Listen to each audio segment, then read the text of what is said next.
Friends, మన గుంటూరు మిర్చి market యార్డ్లో డైలీగా శాంపిల్స్ పెట్టే విధానం ఇదేనండి. ఎట్లానండి, శాంపిల్స్ ఈ విధంగా పెడతారు. ఏ కొట్లలో ఎక్కువ సరుకుంటే ఆ కొట్లలో కాడ వచ్చి నిలబడతారు కొనేవాళ్ళు కానీ ఎవరన్నా కానీ. ఈ విధంగా మార్కెటింగ్ జరిగిద్ది. ఓన్లీ మార్నింగ్ 6:30 to 8:30 వరకు మార్నింగ్ బేరాలు జరుగుతాయి. తర్వాత ఇంకా దొరకవు. మీకు ఏ కాయలు కావాలన్నా తర్వాత అయితే దొరకవు. ఉదయం చూసుకున్న తర్వాతే మళ్ళీ రెండోసారి అయ్యే కాయలు చెక్ చేసుకుంటారు, మచ్చులు అంటారు. మచ్చులు చెక్ చేసుకున్నాక తర్వాత మూడోసారి కాటాలు డెలివరీ ఏసీలుగా డెలివరీ చెప్తే కాటాలు వస్తాయన్నమాట. ఇట్లా ఉండిద్ది మార్కెట్ యార్డ్లో. ఇవాళ డేట్ వచ్చరికి సెప్టెంబర్ నెల 18, 2025 అనగా గురువారం మనం మిర్చి యార్డ్లో మార్కెట్. చూడండి, కొన్ని కొట్లలో శాంపిల్స్ లేవు, కొన్ని కొట్లలో ఉన్నాయి. ఏదైనా తక్కువగా పెడుతున్నారు, ఎందుకంటే మార్కెట్ కొద్దిగా స్లోగా నడుస్తుంది కదా, అందుకని శాంపిల్స్ తక్కువ పెడుతున్నారు. తక్కువ పెట్టిన కాడికి కూడా బేరాలు జరిగే కాడ ఏసఐ క్వాలిటీలు బాగానే వేస్తున్నారు. సేల్స్లు కూడా బాగా అవుతుంది. 42,000 సేల్స్ అయినాయి. డైలీగా ఎన్నో కానీ 40,000 to 45,000 మధ్యలో సేల్స్ అవుతుంది.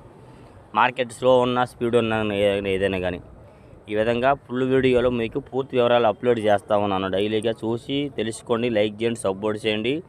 గుంటూరు మిర్చి డైలీ లైవ్ అప్డేట్స్. ఆ బోర్డు మీద కనబడుతున్న నెంబర్లో ఫోన్ చేయకండి. వాళ్ళు ఎవరో మనం ఎవరమో.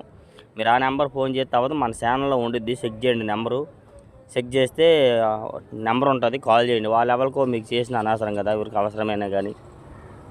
వీలైతే లైక్ చేయండి. చూడండి, ఇలా వచ్చాడు ఆయన, చూశాడు క్వాలిటీ, రేట్ అడిగారు, ఓకే అన్నారు. లేదంటే వద్దని వెళ్ళిపోతాడు ఆయన. అట్లా